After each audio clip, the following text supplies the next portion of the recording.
Hello friends, சின்ன மரங்கள் serial இனி வர எபிசோட்ஸ்க்கான ப்ரோமோ தான் இந்த வீடியோவில் பார்க்க போகிறோம். அடுத்தடுத்த சோர்ஸுங்க தெரிஞ்சுக்க இந்த வீடியோவை ஸ்கிப் பண்ணாமல் கடைசி வரைக்கும் பாருங்கள். ஐஸ்வர்யாவுமே சந்தோஷத்தோட குழந்தை கூட விளையாடிக்கிட்டு இருக்காங்க. அதை பார்த்த இவங்க சேதுவும் உடனே சந்தோஷத்தோடு பார்த்துக்கிட்டு இருக்காங்க. அது மட்டும் இல்லாமல் ஐஸ்வர்யாவை நம்ம தனியாக கூட்டிகிட்டு போய் ரொம்ப நாள் ஆச்சு, இன்றைக்கி நம்ம படத்துக்கு கூட்டிகிட்டு போனோம் அப்படின்னு சொல்லிட்டு முன்னாடியே போய் இங்கே படத்துக்கு 2 டிக்கெட்டுமே புக் பண்ணிட்டு வந்திருப்பாங்க. அதை கொண்டு வந்து இங்கே ஐஸ்வர்யா கிட்டையுமே சொல்லவும் ஐஸ்வர்யா சந்தோஷமாக, மாமா நீங்கள் படத்துக்கு என்ன கூட்டிகிட்டு போகிறீங்களா?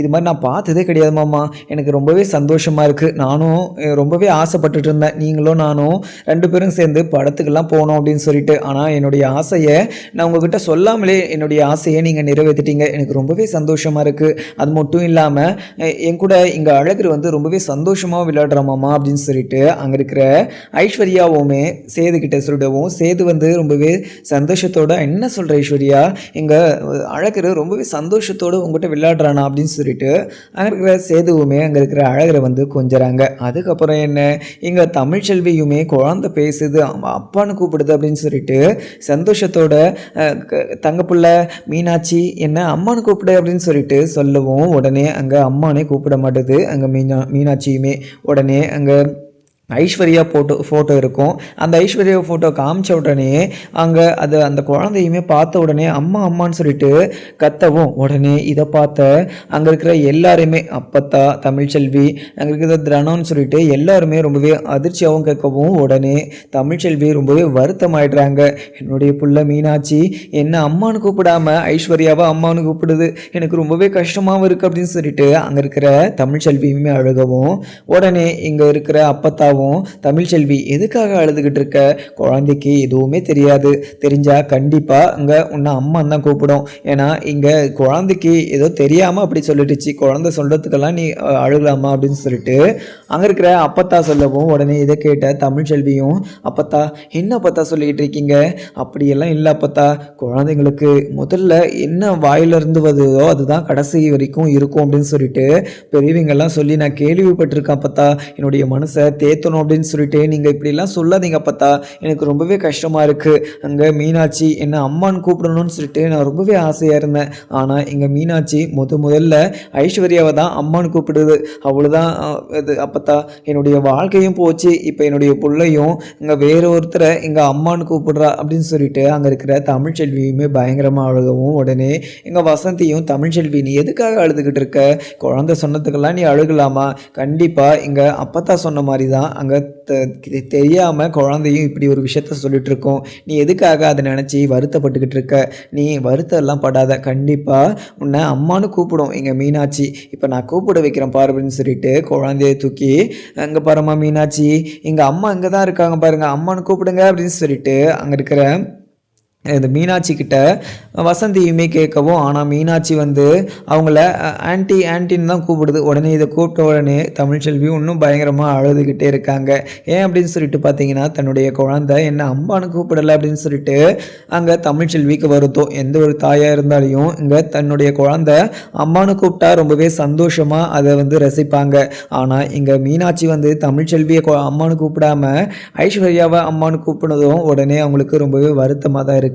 அதுக்கப்புறம் என்ன, இங்கே இதே மாதிரி தான் அங்கேயும் இங்கே மலருமே அங்கே குழந்தைய வச்சுக்கிட்டு விளையாடிக்கிட்டு இருக்காங்க. இங்கே அழகர் குழந்தைய வச்சுக்கிட்டு விளையாடிக்கிட்டு இருக்க உடனே இங்கே அப்பான்னு சொல்லி கூப்பிடவும் இதை பார்த்த அங்கே இருக்கிற மலரும் அது ஐயோ சந்தோஷமாக இருக்கே, குழந்தை பேசுது, குழந்தைக்கு பேச்சு வந்துருச்சு அப்படின்னு சொல்லிட்டு இங்கே இருக்கிற ராஜாங்கத்துக்கிட்ட போய், மாமா இங்கே குழந்தை பேசுது மாமா, இங்கே அழகர் பேசுகிறான் அப்படின்னு சொல்லிட்டு அங்கே எடுத்துகிட்டு போயிட்டு அங்கே ராஜாங்கத்துக்கிட்ட கொடுக்கவும் ராஜாங்கம் ரொம்பவே சந்தோஷத்தோட அந்த குழந்தைய வாங்கி, இன்னும் அழகரு நீ பேசுகிறியா, அழகரு அப்பான்னு கூப்பிடுறியா, என்னை தாத்தான்னு கூப்பிட்டு பார்க்கலாம் அப்படின்னு சொல்லிட்டு அங்கே இருக்கிற ராஜாங்கமும் கொஞ்சவும் உடனே இங்கே சேதுவும் அங்கே வந்து, அப்பா இங்கே அழகர் பாருங்க என்னை அப்பான்னு கூப்பிடுறான், எனக்கு ரொம்பவே சந்தோஷமாக இருக்கப்பா அப்படின்னு சொல்லிட்டு அங்கே இருக்கிற சேதுவுமே சந்தோஷமாக இருக்காங்க.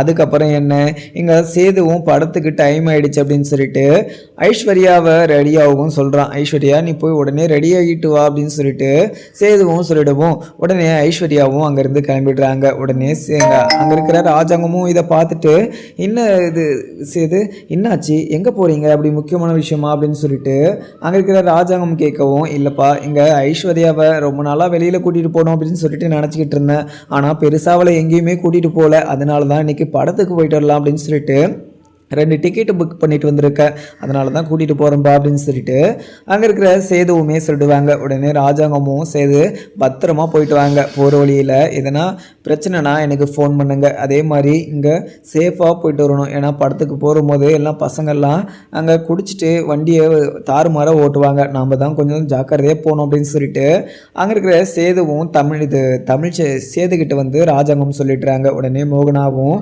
அங்கே நின்றுக்கிட்டு குழந்தைய வாங்கி கொஞ்சிக்கிட்டு இருக்காங்க. அழகு இருப்பார், இப்பவே பேசிட்டான். அப்பனா மீனாட்சியும் இப்ப பேசிட்டு இருந்திருப்பா. அப்ப மீனாட்சி என்னன்னு கூப்பிட்டுருப்பா, அம்மான்னு கூப்பிட்டுருப்பாளா இல்ல அப்பான்னு கூப்பிட்டுருப்பாளா? இங்க அழகர் வந்து அப்பான்னு கூப்பிட்டுருக்கான், அங்க மீனாட்சி என்னன்னு கூப்பிட்டுருப்பா அப்படின்னு சொல்லிட்டு மோகனாவும் கொஞ்சிக்கிட்டே அங்க பேசிக்கிட்டு இருக்கவும், உடனே ராஜாங்கமும் அதுக்கு என்ன இது மோகனா, இங்க கண்டிப்பா அவ இங்க மீனாட்சி வந்து அவங்க அம்மா கிட்ட தானே இருக்கா, தமிழ்ச்செல்வி கிட்ட தானே இருக்கா, கண்டிப்பா அம்மானு தான் கூப்பிட்டுப்பா அப்படின்னு சொல்லிட்டு ராஜாங்கம் சொல்லிட்டுறாங்க. அதுக்கப்புறம் என்ன, இங்க போய் ரெடியாக போயிருக்காங்க அங்க இருக்கிற ஐஸ்வர்யாவும். உடனே அங்க இருக்கிற எல்லாருமே ரொம்பவே சந்தோஷமா இருக்க, ஆனா ஈஸ்வரிக்கு ரொம்பவே கோபமாகவும் இருக்கு. ஏன்னா ராஜாங்கம் வந்து அங்க ஐஸ்வர்யா கிட்ட அங்கே இருக்கிற மீனாட்சியோ அங்கே தேல் கடிக்க வந்தவும் உடனே அதை காப்பாற்றிருப்பாங்க ஐஸ்வர்யா. அதுக்காக உனக்கு என்ன வேணும் அப்படின்னு சொல்லிட்டு கேட்டிருப்பாங்க. ஆனால் ஐஸ்வர்யா வந்து எனக்கு எதுவுமே வேணாம், எனக்கு இங்கே இருந்தாலே எனக்கு அதுவே போதும் அப்படின்னு சொல்லிட்டு அங்கே இருந்து சொல்லியிருப்பாங்க. ஆனால் இதை கேட்ட அங்கே இருக்கிற ஈஸ்வரியும் பயங்கர கோபம். ஏன்னா இங்கே சேதுவை கல்யாணம் பண்ணி வச்சதே அவங்க நல்லா சொகுசாக வாழலாம், அது மட்டும் இல்லாமல் ஐஸ்வர்யா கிட்ட என்னென்ன வேணுமோ என்னென்ன பிடிச்சிருக்கோ அதெல்லாம் சொல்லி எல்லாமே இங்கே வாங்கிக்கலாம் அப்படின்னு சொல்லிட்டு தான் அங்கே ஐஸ்வர்யாவுக்கு சேதுவை கல்யாணம் பண்ணி வச்சாங்க. ஆனால் கடைசியில் ஐஸ்வர்யாவும் அங்கே குழந்தை மேலே பாசமாகவும் அதுக்கப்புறம் எங்கள் சேது மேலே ரொம்பவே அன்பாகவும் இருக்கிறத பார்த்த ஈஸ்வரியும் ஐஸ்வர்யா கிட்ட போயிட்டு, ஐஸ்வர்யா நீ பண்ணுறது கொஞ்சம் கூட சரியே கிடையாது, எங்கள் மாமா வந்து உனக்காக அமௌண்ட்டு உனக்கு என்ன வேணுமோ கேளு அப்படின்னு சொல்லிட்டு சொல்கிறாங்க. ஆனால் நீ அதை எதுவுமே வேணாம் அப்படின்னு சொல்லிட்டு தட்டி விட்டுட்டு, நீ எதுக்காக நீ சேது மாமா மட்டும் எனக்கு போதும் அப்படின்னு சொல்லிட்டு சொன்னேன், இப்படிலாம் நீ சொல்லியிருக்கக்கூடாது அப்படின்னு சொல்லிட்டு அங்கே இருக்கிற ஈஸ்வரியும் அங்கே ஐஸ்வர்யா கிட்ட சொல்லிடுறாங்க. ஈஸ்வரி சொன்னதை கேட்ட அங்கே இருக்கிற ஐஸ்வர்யாவும், இங்கே பாருங்கத்த, என்னாலலாம் நீங்கள் சொல்கிற மாதிரிலாம் நடிச்சுக்கிட்டு இருக்க முடியாது, நீங்கள் சொல்கிற மாதிரி நான் என்னால் தலையாடிக்கிட்டு அது மாதிரிலாம் என்னால் இருக்க முடியாது, எனக்கு பிடிச்ச மாதிரி தான் இருக்க முடியும். அது மட்டும் இல்லாமல் சேது மாமா எனக்காக இன்னைக்கு படத்துக்கு டிக்கெட் புக் பண்ணியிருக்காரு, எனக்காக நான் சந்தோஷமாக இருக்கணும் அப்படின்றதுக்காக. ஆனால் அவர் மட்டும் என்கிட்ட உண்மையாக இருந்தால் பத்தாது, கண்டிப்பாக நானுமே அவருக்கு உண்மையாக இருந்தால் மட்டும்தான் அவர் வந்து என் மேலே ரொம்பவே பாசம் வச்சுக்கிட்டு இருக்கிறத தவிர மற்றபடி அவருக்கு நான் துரோகம் பண்ணுறதோ இல்லை வேறு எதனா பண்ணுறதோ வச்சுக்கிட்டேன்னா கண்டிப்பாக சேது மாமா கூட என்னால் சேர்ந்து வாழ முடியாது. இப்போ சேது மாமா என்கிட்ட வந்து ரொம்பவே சந்தோஷமாக பேசுகிறாரு, சந்தோஷமாக இருக்கிறாரு, எப்போவுமே என்ன வெளியிலையும் கூட்டிகிட்டு போக மாட்டேன் அப்படின்னு சொல்லிட்டு எனக்கு நிறைய வேலை இருக்குன்னு சொல்லுவார். ஆனால் இப்போ எதுவுமே சொல்லாமல் அவரே படத்துக்கு டிக்கெட் புக் பண்ணி என்னை கூட்டிகிட்டு போகிறேன் அப்படின்னு எல்லாம் சொல்லிட்டு இருக்காரு. இப்படி இருக்கிறப்போ எப்படி நான் சேது மாமாவை விட்டு கொடுத்து பேசுவேன்?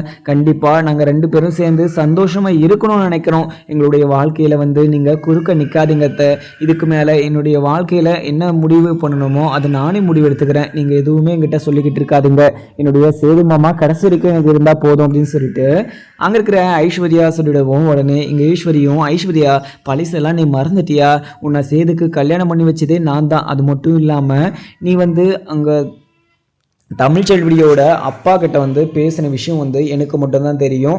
ஐஸ்வர்யா இங்கே இருக்கிற தமிழ்ச்செல்வியை வந்து துரத்தணும் அப்படின்னா என்ன வழின்னு சொல்லிட்டு நான் தான் உனக்கு ஐடியா கொடுத்ததும் இல்லாமல் நீ தான் அவங்க அப்பா கிட்ட பேசின அப்படின்ற விஷயம் வந்து சேதுக்கோ இங்கே இருக்கிற மாமா ராஜாங்கத்துக்கோ தெரிய வந்துச்சுன்னா கண்டிப்பாக உன்னை இந்த வீட்டிலே வைக்க மாட்டாங்க, இந்த வீட்டை விட்டு தரன்னு இழுத்துட்டு போய் வெளியே விடுவாங்க, மறுபடியும் நீ இந்த வீட்டுக்குள்ளேயே வர முடியாது, அதை மட்டும் கொஞ்சம் ஞாபகம் வச்சுக்கோ அப்படின்னு சொல்லிட்டு அங்கே இருக்கிற ஈஸ்வரி சொல்லவும், உடனே ஐஸ்வர்யாவும் அத்தை நீங்க என்னை வந்து அசிங்கப்படுத்தணும் இல்லை இந்த வீட்டை விட்டு துரத்தணும்னு நினைச்சீங்கன்னா நீங்க தானே அதுக்கு கெச் போட்டு கொடுத்த விஷயமே நீங்க தான். நீங்க கொடுத்ததுனால தான் நான் அந்த விஷயத்த பண்ணேன். அதனால உங்களையும் தான் இந்த வீட்டை விட்டு துரத்துவாங்க. நீங்க சொல்றதுனா தாராளமா சொல்லிக்கலாம். நீங்களும் தண்டனை அனுபவிக்க போறீங்க, நானும் பண்ண தப்புக்கு தண்டனை அனுபவிக்க போறேன். ஏன்னா நான் அந்த தப்பை எதுக்காக பண்ண அப்படின்னு சொல்லிட்டு நான் இப்போ வரைக்குமே வருத்தப்பட்டுக்கிட்டு இருக்கேன். இப்படி இருக்கப்போ நீங்க அந்த விஷயத்த சொல்லி என்ன பிளாக்மெயில் எல்லாம் கண்டிப்பா பண்ணவே முடியாது.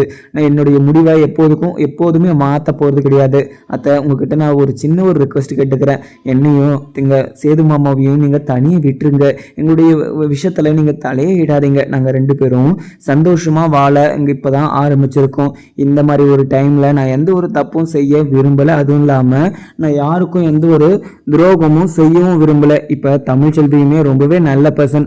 தமிழ்ச்செல்விக்கு இப்படி ஒரு தப்பை நான் பண்ணிட்டேனே அப்படின்னு சொல்லிட்டு எனக்கு இப்போ வரைக்குமே குற்ற உணர்ச்சி உறுத்திக்கிட்டே இருக்குது. இப்படி இருக்கப்போ மறுபடியும் நீங்கள் எதனா ஒரு விஷயத்த செய்ய சொன்னீங்கன்னா நான் அதை செய்யவும் மாட்டேன். தமிழ்ச்செல்வியுடைய குழந்தைய என்னுடைய குழந்தை மாதிரி நான் அதை வளர்ப்பேன். ஏன்னா அது யாருடைய குழந்தையாக இருந்தாலும் தமிழ்ச்செல்வி இங்கே கஷ்டப்பட்டு அங்கே அந்த 2 குழந்தையுமே பெற்று எடுத்திருக்கா. அதே மாதிரி தான் இங்கே எல்லாருக்கும். ஏன்னா இங்கே அழகரோ மீனாட்சியோ 2 குழந்தையுமே என்னுடைய குழந்தை மாதிரி. அந்த 2 குழந்தையுமே நான் சந்தோஷமாக பார்த்துப்பேன். அதில் எனக்கு எந்த ஒரு பிரச்சனையுமே கிடையாது. ஆனால் என் கூட சேது மாமா கடைசி வரைக்கும் இருக்கணும் அப்படின்னு சொல்லிட்டு அங்கே இருக்கிற ஐஸ்வர்யாவுமே வெளுத்து வாங்கிட்டுறாங்க. உடனே இங்கே இருக்கிற ஐஸ்வர்யா நீ பண்ணுறது கொஞ்சம் கூட சரியாக கிடையாது. என்னுடைய பேச்சை கேட்டு நீ ஆடிக்கிட்டு இருந்தவ இப்போ நீ சுயமா யோசிக்க பழகிட்ட. இதுக்கு மேல நீ வந்து சந்தோஷமா இருப்ப. நீ வந்து சேதுகுடியே இருந்தனா கடைசி வரைக்கும் சந்தோஷமா இருப்ப. ஆனா நாங்க சந்தோஷமா இருக்க மாட்டோம். நான் மட்டும் நீ பண்ண விஷயத்த சொல்ல மாட்டேன்னு மட்டும் நினைச்சிக்காத. கண்டிப்பா நான் இந்த விஷயத்த சொல்ல தான் போறேன். அது நேரம் வரும்போது நான் கண்டிப்பா சொல்ல தான் போறேன். எப்பவுமே இந்த வீட்லயே என்னால் இருக்க முடியாது. இந்த வீட்டை விட்டு எனக்கு என்ன எப்போவாது துரத்த தான் போறாங்க. அன்னைக்கு நீ பண்ண விஷயத்த சொன்னா இந்த வீட்லயே உன்னை வைக்க மாட்டேன். நீ நினைச்ச மாதிரி சந்தோஷமா சேது கூட சேர்ந்து வாழவே முடியாது. நீ வேற ஒரு கல்யாணம் பண்ணிக்க இருந்தவ. நான் தான் உன் மனசை மாற்றி இங்கே சேதுவை உனக்கு கல்யாணம் பண்ணி வைக்கிறேன்னு சொல்லிட்டு நான் சொன்ன மாதிரியே உனக்கு சேதுவை கல்யாணம் பண்ணி வச்சேன். ஆனால் அந்த ஒரு நன்றி உணர்ச்சி கூட இல்லாமல் இப்போவே என்னை எது தெரிஞ்சு பேசுகிற. இங்கே ராஜாங்க மாமா வந்து அவ்வளோ பணம் கொடுக்குறேன் அப்படின்ற மாதிரிலாம் சொல்கிறாரு. அந்த பணத்தை வாங்கி எங்களுக்கு கொஞ்சம் கொடுத்துருக்கலாம் இல்லையா? நாங்களும் கொஞ்சம் வசதியாக இருந்திருப்போம். 10 பைசா இல்லாமல் நாங்கள் எவ்வளோ கஷ்டப்படுறோன்னு சொல்லிட்டு உனக்கே நல்லாவே தெரியும். அப்படி இருக்கிறப்போ நீ வந்து என்னுடைய கூட்டாளியே இருந்துக்கிட்டு நீ இப்போ மாறிட்டுனா கண்டிப்பாக அதெல்லாம் எங்களால் ஏற்றுக்க முடியாது. இப்போ நான் சொல்கிறத நீ செஞ்சுனா கண்டிப்பாக நீ சந்தோஷமாக சேது கூட சேர்ந்து வாழலாம். அப்படி இல்லைனா நீ சந்தோஷமாகவே வாழ முடியாது அப்படின்னு சொல்லிட்டு ஈஸ்வரி மறுபடியும் சொல்லவும் உடனே இங்கே ஐஸ்வர்யா கோவம் வந்து ஈஸ்வரி கன்னத்திலே பல்லாருன்னு 4 அறை விடவும் இதை பார்த்த ஈஸ்வரியுமே பயங்கர ஷாக்கிங். உடனே ஐஸ்வர்யா என்ன பண்ணிக்கிட்டு இருக்க? என்னவே நீ கை நீட்டிட்டு இல்லையா? கண்டிப்பாக நீ சந்தோஷமாக நிம்மதியாக வாழவே முடியாது. நீ எப்படி தான் இங்கே சேது கூட சேர்ந்து வாழ்றேன்னு சொல்லிட்டு நானும் பார்க்குறேன் அப்படின்னு மாதிரியுமே ஐஸ்வர்யா கிட்ட இங்கே ஈஸ்வரியும் சொல்லிட்டு அங்கேருந்து கிளம்பிடுறாங்க. உடனே ஈஸ்வரியும் என்னடா இந்த அளவுக்கு இவ மாறிட்டு இருக்கா, கண்டிப்பாக இவளை இப்படியே விட்டு வச்சா நம்மளை இந்த வீட்டுக்குள்ளேயே இருக்க விட மாட்டா, நம்ம சந்தோஷமா இருக்க விட மாட்டா.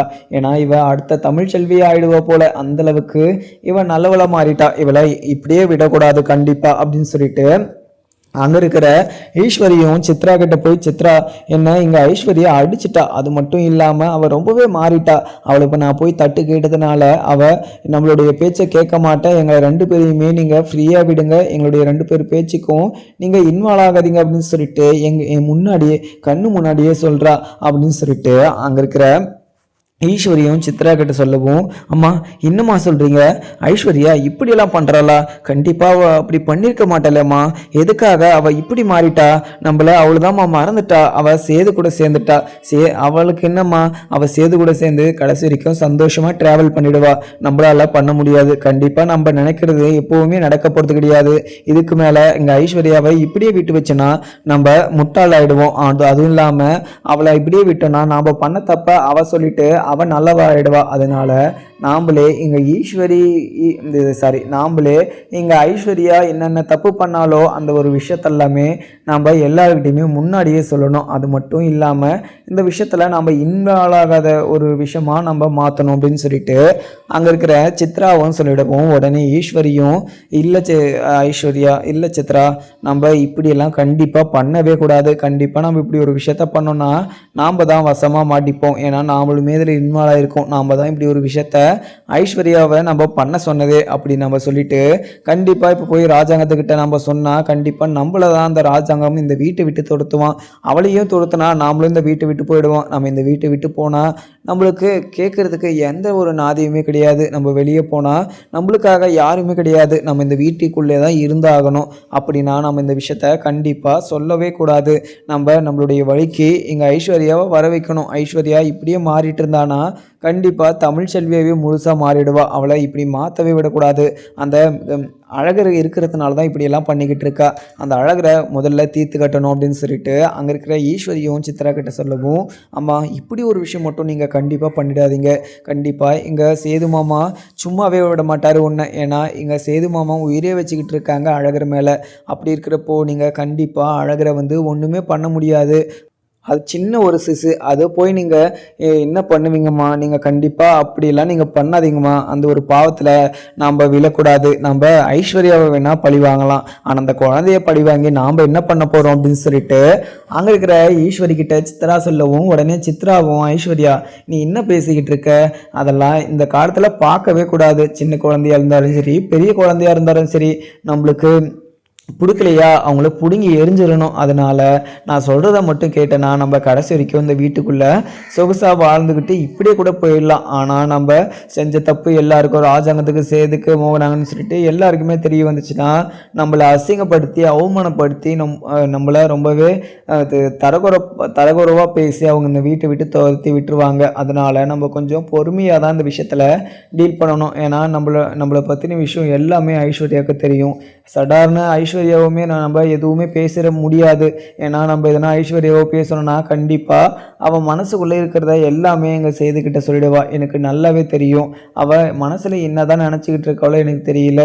அவள் வர வர ரொம்பவே மாறிக்கிட்டு வர. அவள் மாறினா கண்டிப்பாக மாறி நம்ம செஞ்ச தப்பையும் அவள் செஞ்ச தப்பையும் சொல்லி அவள் தப்பிச்சுக்கிட்டு நம்மளை மாட்டி விட்டுட்டு அவள் சந்தோஷமாக போயிடுவா. அதனால தான் நான் சொல்கிறேன், நம்ம இந்த விஷயத்தில் எதுவுமே யாருக்கும் எந்த ஒரு கஷ்டமும் கொடுக்காம நம்ம சந்தோஷமாக இருந்துட்டா நம்மளுக்கு ரொம்பவே நல்லா இருக்கும் அப்படின்னு சொல்லிட்டு நினைக்கிறேன். ஏன்னா எனக்கு ரொம்பவே பயமாக இருக்குது. இங்கே ஐஸ்வர்யா இப்படி மாறுவான்னு சொல்லிட்டு நான் ஒருபோதும் நினச்சி கூட பார்த்ததில்ல. ஆனால் இங்கே ஐஸ்வர்யா மாறி சேதுக்கு ஃபேவராக பேசுகிறதும் மட்டும் இல்லாமல் சேதுவை அடையணும் அப்படின்னு சொல்லிட்டு அவள் ஆசைப்பட்டுக்கிட்டு இருக்கா. இப்போ அவள் எங்கே போனாலையும் அவளை டிஸ்டர்ப் பண்ணாலையும் கண்டிப்பாக அவள் பேர் மேலே தான் மரியாதை கூடுமே தவிர நம்ம பேர் மேலே கொஞ்சம் கூட கூடாது. ஏன்னா அவன் ஏதோ ஒன்று சொல்லி நம்மளை தப்பிச்சிடுவான். ஆனால் நம்மளை மட்டும் மாட்டி விட்டுட்டு அவன் மட்டும் சந்தோஷமாக இருப்பான். நம்ம இப்படி நடக்க மட்டும் விட்டுறவே கூடாது அப்படின்னு சொல்லிட்டு அங்கே இருக்கிற ஈஸ்வரியுமே அங்கே சித்ரா கிட்ட சொல்லிடுறாங்க. உடனே சித்ராவும் அங்கே சரிம்மா நீங்கள் இதை பேசி என்ன பிரயோஜனம், நம்ம கீழே போகலாம் வாங்க அப்படின்னு சொல்லிட்டு சித்ராவும் கீழே கூட்டிகிட்டு வந்துடுறாங்க. இங்கே படத்துக்கு போகலாம் அப்படின்னு சொல்லிட்டு அங்கே இருக்கிற சேதுவும் ஐஸ்வர்யாவும் படத்துக்கு ஒன்றாவும் கிளம்பிடுறாங்க. இதுக்கு முன்னே இங்கே சேது அந்தளவுக்கு டீப்பாகவும் பேசக்கூட மாட்டார் ஐஸ்வர்யா கிட்ட. இப்போ நல்லாவும் பேசுகிறாரு. அதுக்குமே ஒரு காரணம் இருக்குது. மீனாட்சியை தன் உயிரை பணைய வச்சு இங்கே மீனாட்சியை காப்பாற்றுனதுனால ஐஸ்வர்யா மேலே ரொம்பவே அன்பும் அக்கறையும் வந்துடுச்சு சேதுக்கு. ஏன்னா சேது ரொம்பவே சந்தோஷத்தோடு இருக்காங்க. இங்கே மீனாட்சியை காப்பாற்றின ஐஸ்வர்யாவை நம்ம சந்தோஷமாக பார்த்துக்கணும். ஐஸ்வர்யாவை கட்டின நாளிலிருந்து அவளை நம்ம சந்தோஷமாக வச்சு பார்த்ததே கிடையாது. அதனால் நம்ம அவளை சந்தோஷமாக வச்சு பார்த்துக்கணும். அவளுக்கு எந்த ஒரு கஷ்டமும் வராமல் நாம் தான் துணையாக இருக்கணும் அப்படின்னு சொல்லிட்டு இங்கே சேதுவுமே நினச்சிக்கிட்டு இருக்காங்க. ஆனால் ஐஸ்வர்யாவுக்கு மனசுக்குள்ளே பட்டாம்பூச்சியை பறக்குது. ஏன்னா ஐஸ்வர்யாவுக்கு இப்படியெல்லாம் நடக்கும் அப்படின்னு சொல்லிட்டு ஐஸ்வர்யா கொஞ்சம் கூட நினச்சி கூட பார்த்துருக்க மாட்டாங்க. ஏன்னா ஐஸ்வர்யா சேது மேலே உயிரே வச்சுக்கிட்டு இருக்காங்க. ஏன்னா சேது இல்லைனா ஐஸ்வர்யா இறந்தே போயிடுவாங்க. அந்த அளவுக்கு ஐஸ்வர்யா உயிரே வச்சுக்கிட்டு இருக்காங்க.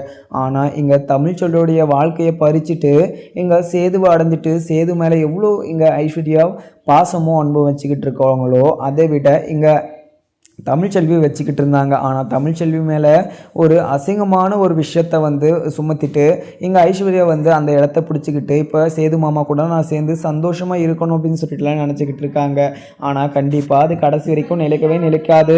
கண்டிப்பாக இங்கே ஐஸ்வர்யா பண்ண தப்பும் இங்கே சேதுக்கு தெரிய வரும். இங்கே ஈஸ்வரி செஞ்ச தப்பும் சேதுக்கு தெரிய வரும்போது ஐஸ்வர்யாவும் அந்த வீட்டில் இருக்க முடியாது, ஈஸ்வரி சித்திரான்னு சொல்லிட்டு இவங்க யாருமே இருக்க முடியாது. எந்த தப்பும் செய்யாத இங்கே இருக்கிற தமிழ்ச்செல்வியை ரொம்பவே அசிங்கமும் அவமானமும் படுத்திருக்காங்க சேது. ஆனால் சேதுக்கு கொஞ்சம் கூட புத்தியே கிடையாதுன்னு நினைக்கிறேன். ஏன்னா அப்பப்போ சுச்சுவேஷனுக்கு அப்பப்போ பச்சோந்தி மாதிரி இங்கே இருக்கிற சேது வந்து மாறிக்கிட்டு இருக்காங்க. இப்போ இங்கே தமிழ்ச்செல்வி மேலே ஒரு புகார்னா அங்கே தமிழ்ச்செல்வி மேலே கோவப்பட்டு அப்படி இப்படின்னு சொல்லிட்டு பேசிட்டு இருக்காங்க. ஏன்னா இப்போ முழுமையாக ஒருத்தரை நம்புகிறாங்கன்னா அங்கே அந்த நம்பிக்கையை காப்பாற்றணுமா. இங்கே ஒருத்தர் வந்து அவங்கள தப்பாவோ இல்லை வேறு எதனா சொன்னாலோ அவங்க இப்படி ஒரு விஷயத்த பண்ணியிருக்க மாட்டாங்கன்னு சொல்லிட்டு நம்பணும். ஆனால் சேது அப்படி கிடையவே கிடையாது. எங்கள் தமிழ்ச்செல்வி தான் இப்படி ஒரு தப்பை பண்ணாங்கன்னு சொல்லிட்டு ஈஸ்வரியோ அங்கே இருக்கிற சித்ராவோ ஐஸ்வர்யாவோ சொன்னாங்கன்னா அதை நம்பிக்கிட்டு அங்கே இருக்கிற தமிழ்ச்செல்வியை சந்தேகப்பட்டு அவங்களுடைய வாழ்க்கையவே ஸ்பாயில் ஆக்கிட்டு இப்போ சந்தோஷமாக சுற்றிக்கிட்டு இருக்காங்க. ஆனால் இப்போ வரைக்கும் இங்கே தமிழ்ச்செல்விக்கு கொடுத்த கஷ்டத்தை வந்து கண்டிப்பாக இங்கே சேது அனுபவிக்க தான் போகிறாங்க. ஏன்னா தமிழ்ச்செல்வி மனசுக்குள்ளே இருக்கிற கஷ்டத்தை வந்து யாருக்கிட்டையுமே சொல்லாமல் யாருக்கிட்டையுமே பகிராமல் அவங்க மனசுக்குள்ளேயே பூட்டி வச்சுக்கிட்டு இருக்காங்க. அது மட்டும் இல்லாமல் இப்போ ஐஸ்வர்யாவை வந்து அம்மானு கூப்பிடுது மீனாட்சி. ஆனால் இப்போ நம்மளை மட்டும் அம்மானு கூப்பிடல அப்படின்னு சொல்லிட்டு அந்த ஒரு வருத்தத்தில் இருந்தால், ஆனால் இங்கே அதுக்குள்ளே இவங்க ரெண்டு பேருமே படத்துக்கு போகிறோன்னு சொல்லிட்டு படத்துக்கு போயிட்டு அவங்க ரொம்பவே சந்தோஷமாகவும் சிரித்து அந்த படத்தை ரசித்தையுமே பார்த்துக்கிட்டு இருக்காங்க. ஆனால் இங்கே தமிழ்ச்செல்வி இங்கே இருக்கிற மீனாட்சியை பார்த்துக்கிட்டு அழுதுகிட்டுமே இருக்காங்க. அம்மா ஏம்மா என்னுடைய குழந்தை மீனாட்சி என்னை அம்மானை கூப்பிட மாட்டுது, எனக்கு ரொம்பவே கஷ்டமாக இருக்குமா. இப்போ இங்கே மீனாட்சி என்ன தானே நம்ம அம்மானு கூப்பிடணும். இங்கே 4 நாள் பார்த்தா ஐஸ்வர்யாவை பார்த்ததுனால ஐஸ்வர்யாவை அம்மானு கூப்பிடுது. அப்போ நான் என்னம்மா பண்ணேன் அப்படின்னு சொல்லிட்டு அங்கே இருக்கிற தமிழ்ச்செல்வியுமே வசந்திக்கிட்ட சொல்லி அழகும். உடனே வசந்தியும் இது தமிழ்ச்செல்வி நீ எதுக்குமே கண் கலங்காத, கண்டிப்பாக கடவுள் வந்து எல்லாருக்குமே கஷ்டத்தை கொடுப்பாங்க, கஷ்டத்தை கொடுக்குறாங்கன்னா மிகப்பெரிய சந்தோஷம் உனக்கு காத்துக்கிட்டு இருக்குன்னு நினைக்கிறேன். ஏன்னா நீ கொஞ்ச நாள் பொறுமையாக இருந்தனா கண்டிப்பாக உன்னுடைய வாழ்க்கையில் ஏதாச்சும் ஒரு நல்லது கண்டிப்பாக நடக்க தான் போகுது. நீ எதுக்குமே கவலைப்படாத, உன்னுடைய வாழ்க்கை எல்லாமே சரியாகும், அதுக்கு நான் உனக்கு துணையாக நிற்பேன் அப்படின்னு சொல்லிட்டு அங்கே இருக்கிற வசந்தியும் சொல்லிட்டுறாங்க. உடனே எங்கள் அப்பத்தாவும் ஆமாம் தமிழ்ச்செல்வி நீ எதுக்குமே கவலைப்பட்டுக்கிட்டு இருக்காத, எங்கள் மீனாட்சி கண்டிப்பாக வாழ்ந்தானா உன்னை தான் அம்மானு கூப்பிடும், உன்னை கண்டிப்பாக அம்மானு கூப்பிடாமல் இருக்கவே இருக்காது மீனாட்சி. ஏன்னா மீனாட்சிக்கு எந்த ஒரு இதுவுமே தெரியாத போது தெரியாமல் இங்கே இருக்கிற ஐஸ்வர்யாவை அங்கே அம்மானு கூப்பிட்டுச்சு. அதனால் நீ அதை நினச்சி எதுவுமே வருத்தப்பட்டுக்கிறாத. நீங்கள் தமிழ்ச்செல்வி இப்போ நீ தானே, தமிழ்ச்செல்வி நீ தான் அப்படின்னு சொல்லிட்டு அந்த குழந்தைக்கு தெரியுமா? கண்டிப்பாக தெரியாது. அப்படி இருக்கப்போ அந்த குழந்தை சொன்னதுக்கெல்லாம் நீ இங்கே அழுதுகிட்டு இருக்கலாமா அப்படின்னு சொல்லிட்டு அங்கே இருக்கிற அப்பத்தாவுமே சொல்லிடுறாங்க. அப்பத்தா என்ன அப்பத்தா சொல்கிறீங்க, என்னுடைய குழந்தை அப்பத்தா என்னை அம்மானு கூப்பிட மாட்டேது, எனக்கு எவ்வளோ பெரிய வருத்தமாக இருக்கும். ஒரு பெத்த தாய்க்கு ஒரு குழந்தை அம்மானு கூப்பிடுறது எவ்வளோ பெரிய ஒரு வார்த்தைன்னு சொல்லிட்டு உங்களுக்கே நல்லாவே தெரியும். ஆனால் உங்களுக்கும் அதே ஒரு கஷ்டமாக தான் இருக்கும். நான் வருத்தப்படக்கூடாது அப்படின்னு சொல்லிட்டு நீங்கள் என்னை சமாதானமெல்லாம் படுத்தாதீங்க, எனக்கு ரொம்பவே கஷ்டமாக இருக்குது அப்பத்தா, எனக்கு இந்த வாழ்க்கையில் நிம்மதியாக ஒரு வாழ்க்கை எனக்கு கிடைக்கல அப்பத்தா, என்னுடைய வாழ்க்கையுமே நாசமாயிடுச்சு, இப்போ என்னுடைய குழந்தையும் இன்னொருத்தையை அம்மானு கூப்பிடுது. இப்படி ஒரு சுச்சுவேஷனில் நான் இப்போ இருந்திருக்கேன் பார்த்தீங்களா, இப்படியெல்லாம் இருந்தால் நான் எப்படி சந்தோஷமாக இருப்பேன்? கண்டிப்பாக இல்லை அப்பத்தா. இப்போ இவங்கள 2 பேரையுமே வயிற்றில் சுமந்துக்கிட்டு இருக்கும்போது கூட என்னுடைய கரியர் வேணும், நான் டாக்டர் ஆகணும் அப்படின்னு சொல்லிட்டு சின்சியராக படித்து எங்கள் எல்லா கஷ்டத்தையுமே தாண்டி நான் சந்தோஷமாக இருந்தால், ஆனால் கடைசியில் ஒரே ஒரு விஷயத்த சொல்லி இங்கே என்னுடைய குழந்தையே என்னை கஷ்டப்படுத்திருச்சு. அவ்வளோ நம்பிக்கை வச்சுட்டு இருந்த சேதுவுமே நம்ம மேலே நம்பிக்கை இல்லாமல் நம்ம மேலே சந்தேகப்பட்டு அவரே இப்படி பேசுகிறாரு. ஆனால் இப்போ நான் நினைக்கிறது என்னுடைய குழந்தைய என்னை புரிஞ்சுக்கல அப்படின்னு சொல்லிட்டு எனக்கு ரொம்பவே கஷ்டம் இருக்கா பார்த்தா, என்னால் முடியல அப்படின்னு சொல்லிட்டு தமிழ்ச்செல்வியுமே அழுதுகிட்டு இருக்க. உடனே அப்பத்தாவும் தமிழ்ச்செல்வி நான் சொல்கிறத மட்டும் கேளு, கண்டிப்பாக அந்த குழந்தை உன்னை பார்த்துருக்காது, ஏதோ தெரியாமல் வாயில் வந்ததை முதல்ல அது சொல்லிட்டுருக்கு, அதனால் இப்போ உனக்கு என்ன பிரச்சனை, அதனால் கண்டிப்பாக எதுவுமே ஆகாத மாதிரி நம்ம கொத்தணும், எல்லாம் பராமரிக்கணும். ஏன்னா பராமரிக்கலை அப்படின்னா இங்கே எல்லாருக்குமே மிகப்பெரிய ஒரு கஷ்டமாயிடும் அப்படின்னு சொல்லிட்டு அங்கே இருக்கிற அப்பத்தாவுமே சொல்லிடவும் உடனே சேதுவும் நல்லபடியாக பழத்தை முடிச்சுட்டு 2 பேரும் 2 ஐஸை வாங்கி சாப்பிட்டுக்கிட்டே வந்துக்கிட்டு இருக்காங்க. உடனே சேதுவும் ஐஸ்வர்யா, நான் கூட சந்தோஷமாக இருந்த நாட்களே கிடையாது. உன்னை கல்யாணம் பண்ணத்துலேருந்து உன்னை நான் சந்தோஷமாக பார்த்ததே கிடையாது. இன்றைக்கி ரொம்பவே சந்தோஷமாக இருக்க அப்படின்னு சொல்லிட்டு சேது சொல்லவும் உடனே ஐஸ்வர்யாவும், பின்ன எனக்கு சந்தோஷமாக இருக்காதா? என்னுடைய மாமா இப்போ படத்துக்கு கூட்டிகிட்டு போயிட்டு ஐஸ்கிரீம்லாம் வாங்கி கொடுத்துருக்காங்க. இந்த சந்தோஷம் யாருக்கு கிடைக்கும்? எனக்கு கிடச்சிருக்கு. எனக்கு ரொம்பவே சந்தோஷமாக இருக்குது. நீங்கள் வெளியூர் கூட்டிகிட்டு போயிருந்தாங்க கூட எனக்கு இவ்வளோ பெரிய சந்தோஷம் கிடச்சிருக்குமான்னு சொல்லிட்டு எனக்கு தெரியல. ஆனால் இன்றைக்கி எனக்கு ரொம்பவே சந்தோஷமாக இருக்குது. இனிமேல் நான் சத்தியமாக நான் இனிமேல் கவலையே பட மாட்டேன். நான் சந்தோஷமாக இருப்பேன். இனிமேல் என்னை யாரும் எந்த ஒரு விஷயமும் சொல்லி என்னை திட்ட மாட்டாங்க. சேது கூட சேர்ந்து வாழ முடியல அப்படின்னு சொல்லிட்டு என்னை தரகுறவாக பேச மாட்டாங்க. இதுக்கு மேலே நான் கௌரவமாக வாழலாம். இதுக்கு மேலே எனக்கு எந்த ஒரு பிரச்சனையும் இல்லை. இதுக்கு மேலே நீங்கள் இருக்கீங்க இல்லையா, அதனால் நான் சந்தோஷமாக தான் இருப்பேன் அப்படின்னு சொல்லிட்டு அங்கே இருக்கிற அங்கே இருக்கிற ஐஸ்வர்யாவும் சொல்லிடுறாங்க. இதை கேட்ட சேதுவும், இது ஐஸ்வர்யா, இதில் என்ன இருக்குது? நீ எதுக்குமே கவலைப்படாத, உனக்கு உறுதுணையாக நான் இருக்கேன் அப்படின்னு சொல்லிட்டு சேதுவும் சொல்லிடுறாங்க. அதுக்கப்புறம் எனக்கு பார்க்கலாமாங்க. வீடியோ பிடிச்சா லைக் பண்ணுங்கள். Thank you friends.